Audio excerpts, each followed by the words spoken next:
Grounding earthing আমার শরীরের ভিতরে যে আমাদের নেগেটিভ ইলেকট্রিসিটিগুলো এগুলো যেন পাস করে চলে যায়, অর্থাৎ একটা দামি যে যন্ত্র তার তো আসলে একটা গ্রাউন্ডিং আর্থিং দরকার। তা আমাদের শরীরের ভিতরে আমরা যে হার্ট বিট করছে, ইলেকট্রিসিটি জেনারেট করছে, তো এটার গ্রাউন্ডিং আর্থিং দরকার। তো আমাদের উইম অফ শ্বাসের ব্যায়ামটা যখন আমরা করি তো আমরা বলেছি আপনি বসে বা শুয়ে করবেন।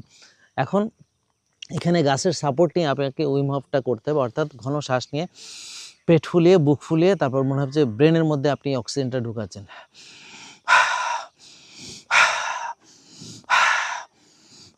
আপনি যেন পড়ে না যান, গাছের সাপোর্ট রাখবেন এবং এভাবে 35 থেকে 50টা আপনি শ্বাস ঘন ঘন নিয়ে তারপর ছেড়ে দিয়ে আটকে রাখবেন যতক্ষণ পারেন। যখন আটকে রাখবেন চোখটা বন্ধ করে আপনি মনে মনে আল্লাহকে স্মরণ করবেন, আপনি গাছটাকে সাপোর্ট হিসেবে রাখবেন এবং আপনি স্থির হয়ে যাবেন।